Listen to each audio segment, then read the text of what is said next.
Hello. In this webinar, I'm going to talk about taking care of the mental health of staff working from home and also your own well-being during this period of social isolation.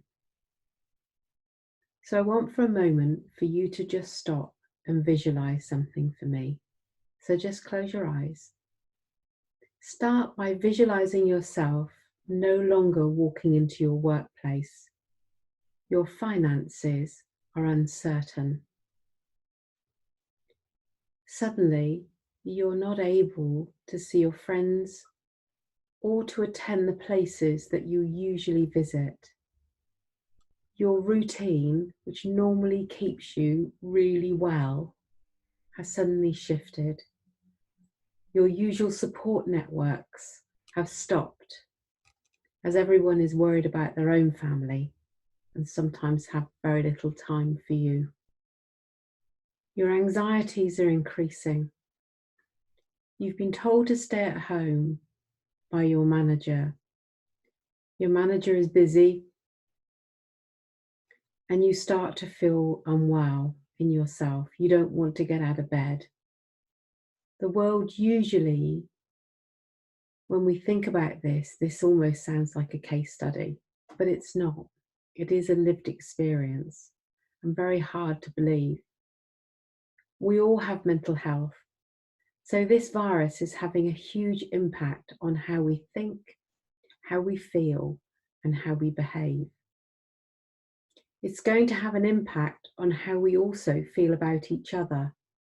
So start by checking in on those who you work with. Make sure you have all your staff emergency contact numbers and they're up to date. When you connect with them, make sure you ask about their health and well-being. We recommend that you make use of the Wellbeing Action Plan, which I'm going to show you now.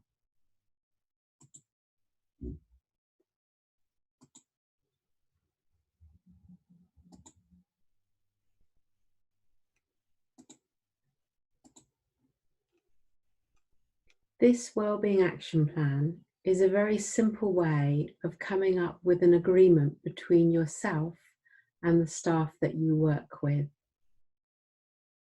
So you'll see it invites people to look at the early warning signs of poor mental health, to look out for any workplace triggers and the potential impact of poor mental health on their performance, what support they need from you and the actions and positive steps, and an opportunity to review any measures that are put in place. We have a duty of care to support those that are currently working remotely. You also might like to use this, which is a very quick check-in form. It's asking people what their form is today. So from 1 to 10, they can choose which of these they actually feel they are. It's a kind of useful method so that people can check in quite quickly. It was actually designed by a guy called Rob Stevenson from a company called Inside Out. So maybe at the beginning of your Zoom webinars, you could say, where would you rate yourself from 1 to 10? And that would just give you a very quick insight into how your team are actually doing. You might also like to introduce them to something called the coping calendar. And this calendar just gives them 30 different things that they can do to try and stay well and cope with our current crisis. When you think about the sort of messages that we're being given right now, stay home, do not physically connect with others other than your family who live in the same space. I mean, all those messages are opposite to the messages that we give out around looking after your mental health, which are all about connecting with people, having more social contact with people. And at the moment, we're very limited to using the telephone and the video. it's important that we think about what our daily routines are. Now everything has actually changed. Routines are really important. So they're like touchstones in life. They actually help us maintain ourselves mentally. So if you think about the routines that you used to have, maybe you used to get up at a certain time, keeping those are actually incredibly important. And if you're looking at a screen for too long, that's not going to do very good for your mental well-being. So I'm really going to suggest that you think about taking a break, at least 15 minutes break.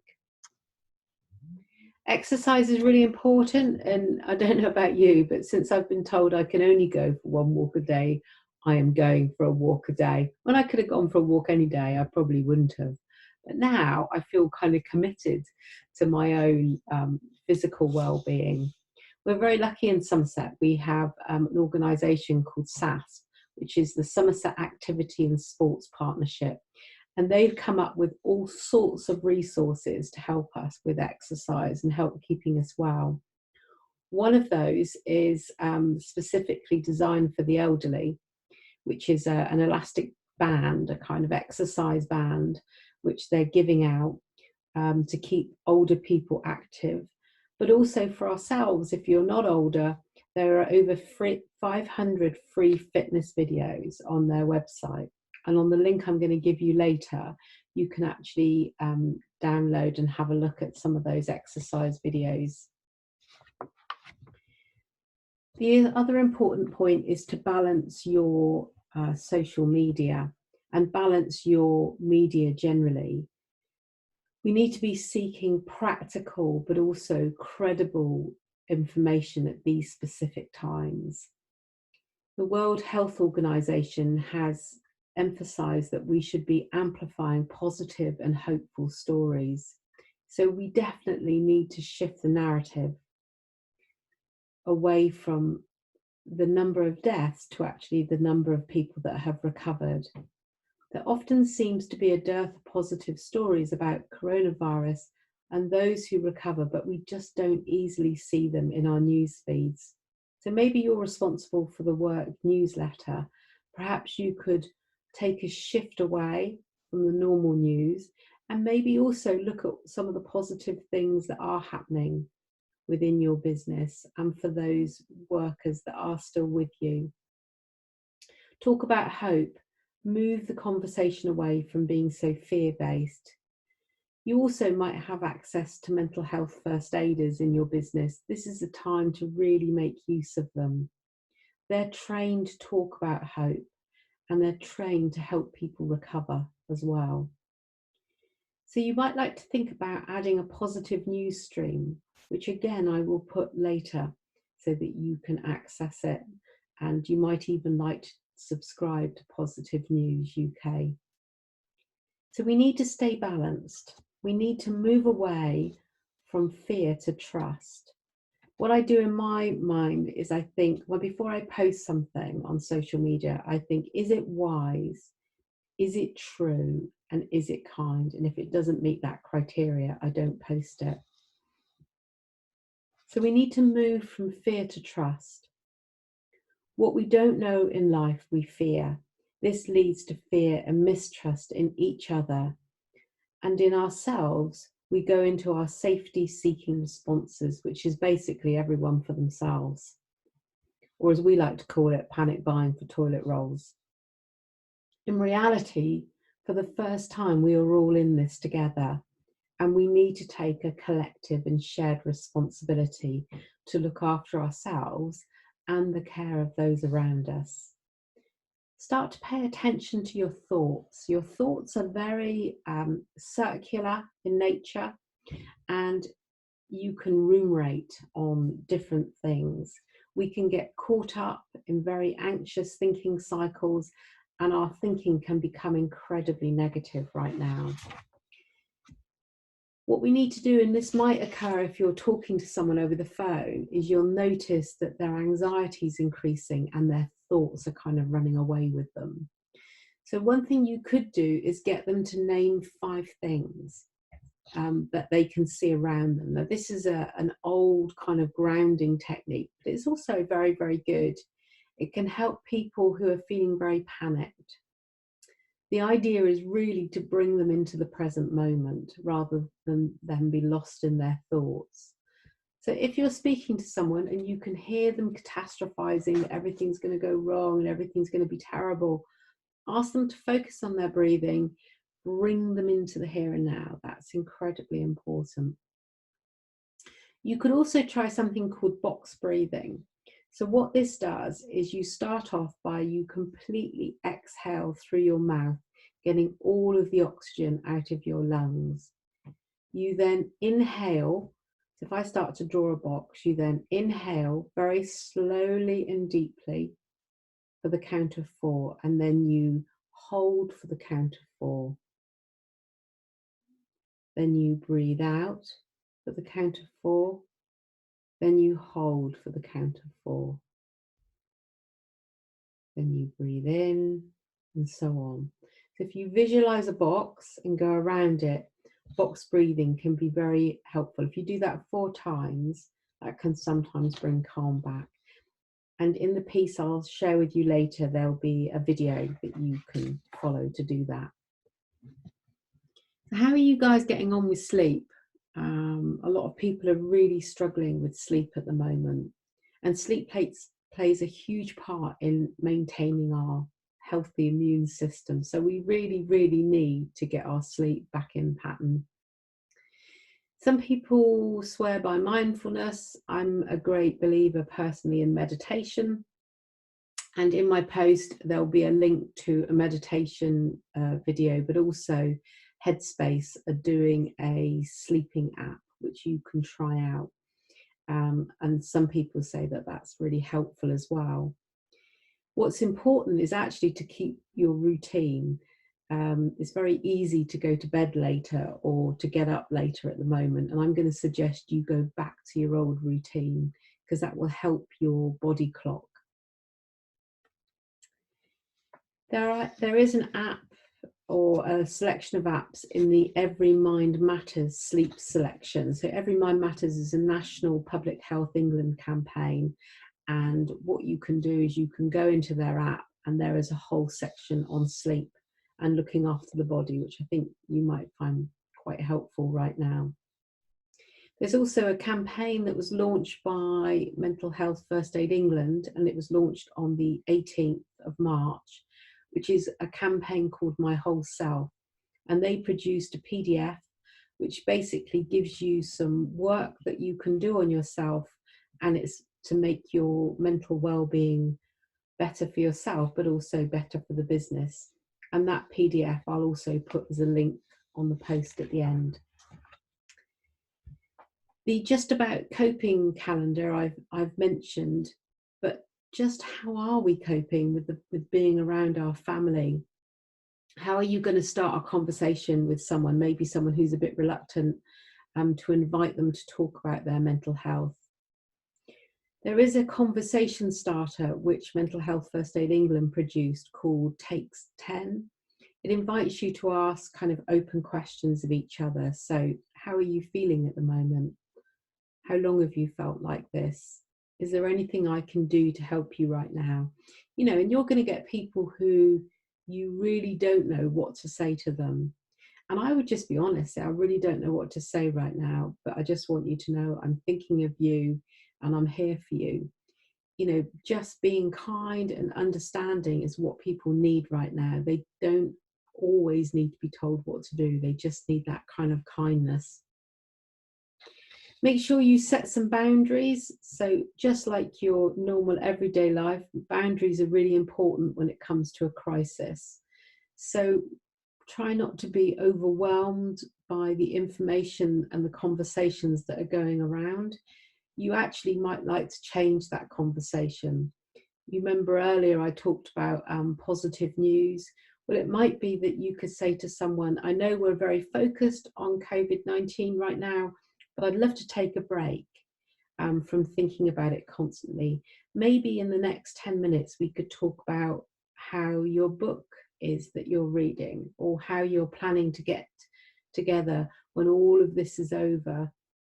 And it works because it kind of reminds us. It reminds us of something which made us feel safe. It might be that they're listening to a particular piece of music right now, but take some time, find out what that is, check in with them. I think that's important. So something I've been doing, because my partner's getting really on my nerves right now, is we've been pretending that we've got this imaginary co-worker, and we're kind of blaming things on them, like, gosh, that co-worker went and left those dishes there again and left that mug out, and it's become quite entertaining, really. We've almost created our own kind of character. But what if you're feeling really unmotivated right now and you sort of think, oh, gosh, I just don't feel like doing anything? Well, our creative minds probably aren't feeling at their best. But motivation is fascinating. It's often linked to meaning. So think about the meaning, think about the purpose, and that might help you start to feel a little bit motivated. What is it that moves you to action normally? So think about what those triggers are. I've also produced a very short recording on motivation, which I think might help you. And again, there'll be the links at the end of this video for you. I want to encourage you to look at your reasons for change so that you feel that you've got some control again. If you're trying to motivate a team, why not think about, using email less and trying to use video? Think about the moments of joy and try and connect to that with the person that you're speaking to. Just a little bit of joy can kind of really lift us right now.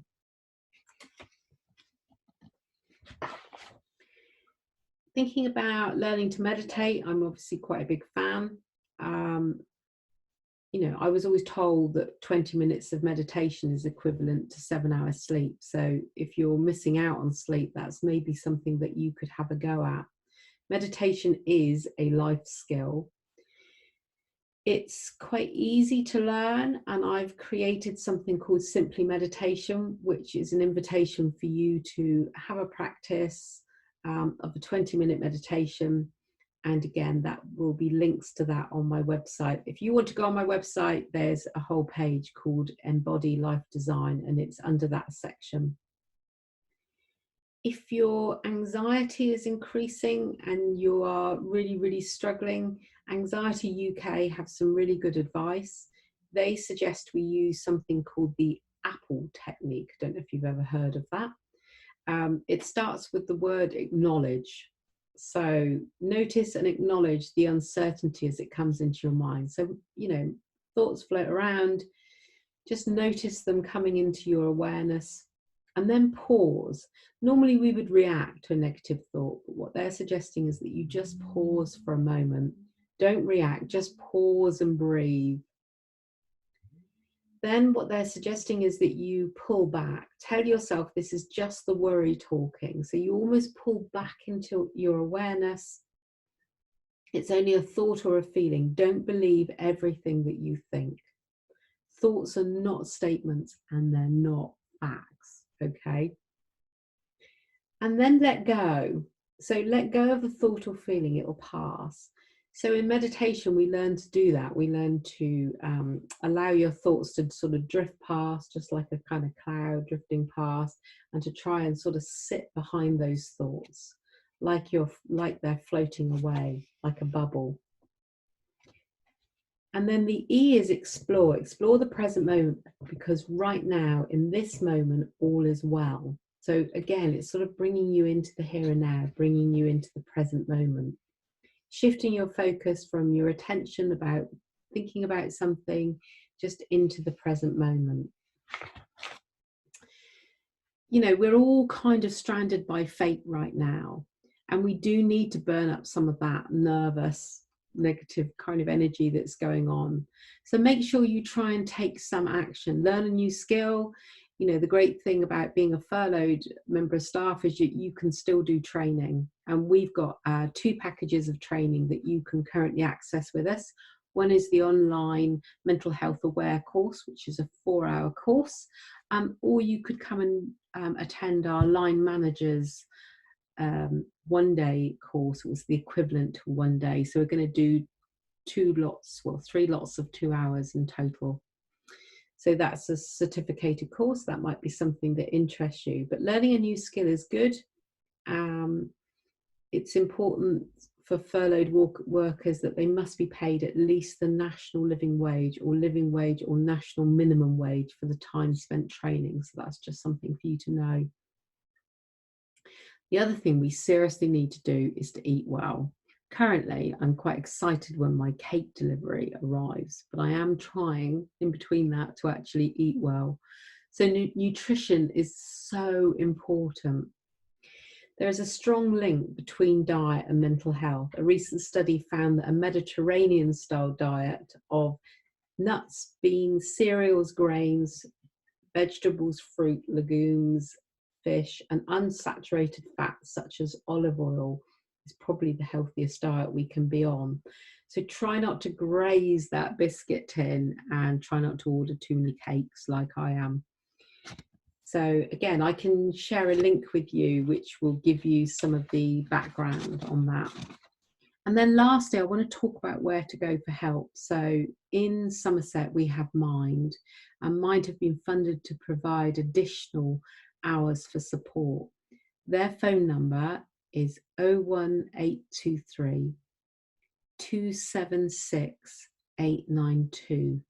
That's 01823 276 892.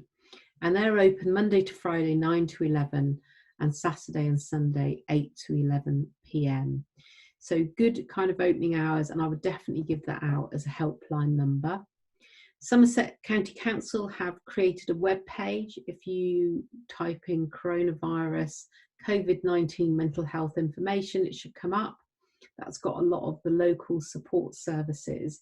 And also you can use New Leaf. So we offer a business-to-business counselling service, and that service is available via Skype or telephone as people can't meet. So if you're a business, you can do that via our pay-as-you-go service. So those are where I'm going to suggest. There is, of course, the Samaritans that you can always ring, which is a useful one. And there's also the construction industry helpline. So there are many sort of helplines out there for support, and I hope that you will find one that meets your requirement if you don't have an employee assistance program. So thank you for listening. Hope it wasn't too long.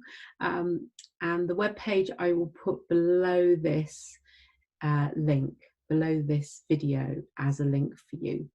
Thank you again, and it was good to speak to you.